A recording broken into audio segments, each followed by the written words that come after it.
नमस्कार, मी Ujjwala. शौर्यस cloud kitchen मध्ये मी तुमचं मनापासून खूप खूप स्वागत करत आहे.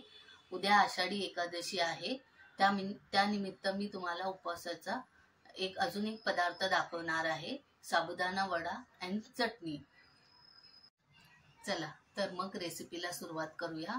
पहिल्यांदा आपण साबुदाणा वडा कसा बनवायचा ते बघूया. हे बघा, अर्धी वाटी ही वरई घेतलेली आहे. ही मिक्सरमध्ये जरा फिरवून घ्यायची, थोडं जाडसरट ठेवायची आहे.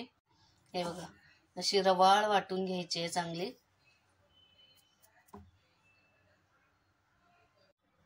हे बघा, ह्या वाटीने 2 वाटी साबुदाणा हा मी भिजवून ठेवलेला आहे.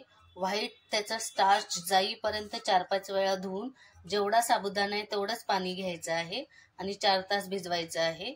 तर हे भिजवलेला साबुदाणा आहे. याच्यात हे वरई वाटलेली घालायची आहे. हे 2 मीडियम साईजचे बटाटे उकडून गार केलेले आहेत, ते किसून घेतलेले आहेत, ते पण याच्यात घालायचे आहे.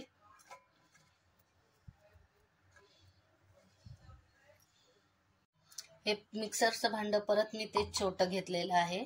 6 मिरच्या ह्याच्यात कापून घातलेल्या आहेत.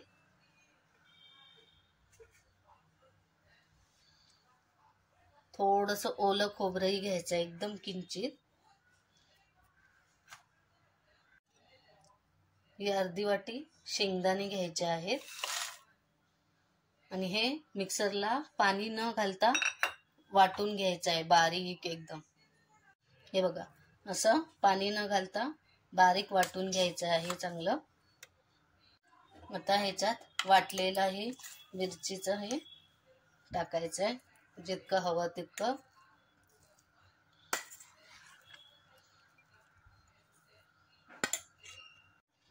आता ह्याच्यात 1 चमचा मीठ घालायचं आहे. हे आता सगळं चांगलं मिक्स करून घ्यायचं आहे. हे बघा, असं चांगलं सगळं एकजीव झालं पाहिजे, असं मिक्स करायचं आहे.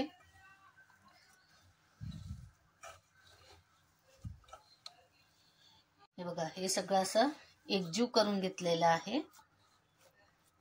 असं छान बटाटा, साबुदाणा, मिरची सगळं जे घातलेलं होतं सगळं एकजीव करायचं आहे. आता आपण चटणी करायला घेऊया. हेच भांडं मी घेतलेलं आहे. 4 मिरच्या मी कापून घेतलेल्या आहेत. 1/2 वाटी शेंगदाणे भाजलेले घ्यायचे आहे. अर्धी वाटी ओलं खोबरं घ्यायचं आहे.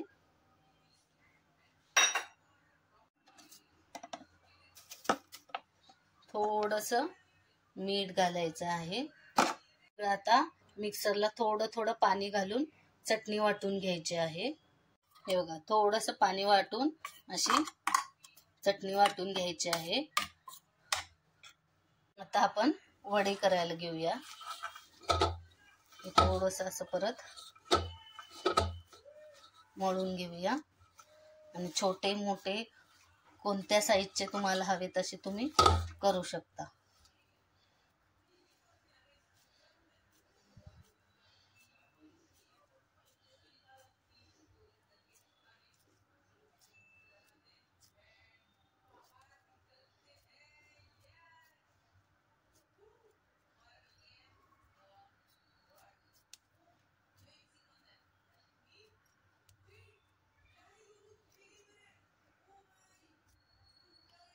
मी असे छोटे छोटे आणि पातळ जरा करते, म्हणजे कुरकुरीत चांगले होतात. हे बघा, या साईजचे मी केलेले आहेत. तुम्हाला मोठे हवे असतील, जाड हवे असतील, त्याप्रमाणे तुम्ही करा. अजून एक वडा मी दाखवते तुम्हाला. असं छोटासा गोळा घेतलेला आहे. हे असं थोडंसं असं दाबून दाबून मग असं त्याला काट व्यवस्थित असे गोल करायचे. पातळ आणि छोटा केलाय म्हणजे कुरकुरीत होतात आणि लवकर तळलेही जातात.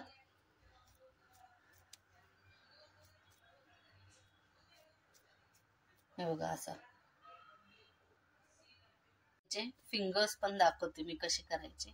याच याचे छोटासा असा गोळा घ्यायचा आणि असा उभा असा असा गोल गोल गोल हे करायचा.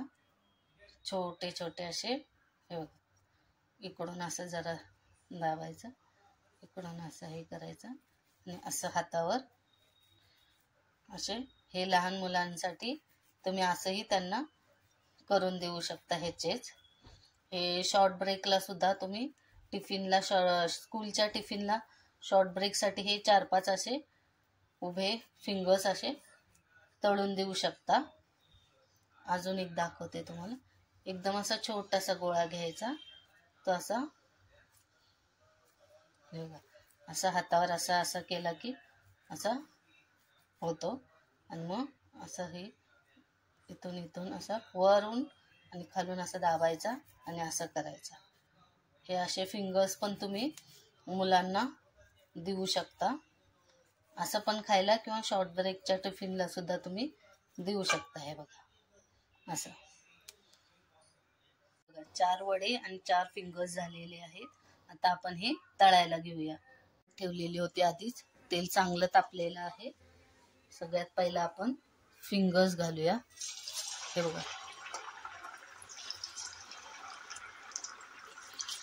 हे लगेच हलवायचे नाही, जरासे थोडेसे तेलात आधी मिक्स होऊ द्यायचे आणि मगच हलवायला चालू करायचं. थोडेसे सेट झाल्यावर असे जरा पलटी करायचे. ते एकमेकांना चिकटले ते असे सोडून घ्यायचे आणि चांगले खरपूस तळायचे. हे बघा हे बघा एकमेकांना असं चिकटले होते ते. आता तळून झालेले आहेत. आता आपण काढूया. हे बघा आवाज येतोय कसे कुरकुरीत झालेत.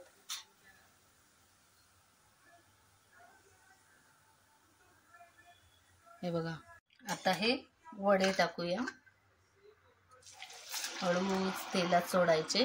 हे पण लगेच हलवायचे नाही, थोडंसं तेलात तळू द्यायचं आणि मग हलवायचे. पर्यंत हे तुम्हाला फिंगर दाखवते. हे बघा कसा कुरकुरीत झालाय. 2-3 मिनिटानंतर हे असे थोडेसे तळले की जरा पलटी करायचे आणि असं एकमेकांना चिकटले असतील तर जरा वेगवेगळे करूया. हे बघा हे आता वेगवेगळे असे झालेले आहेत. तळले ना की असे वर तरंगतात की मग जरासं मागच्या साईडनी पण परत पलटी करून तळूया.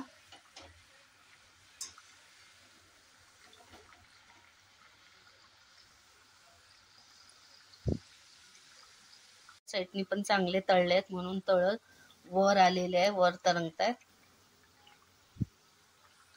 दोन्ही साईडने आता चांगले तळलेले आहेत. आता आपण काढून ठेवूया. हे बघा आवाज येतोय कसे छान कुरकुरीत झालेले आहे साबुदाणा वडा.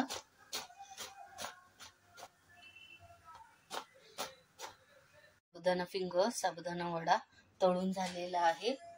आता तुम्हाला दाखवते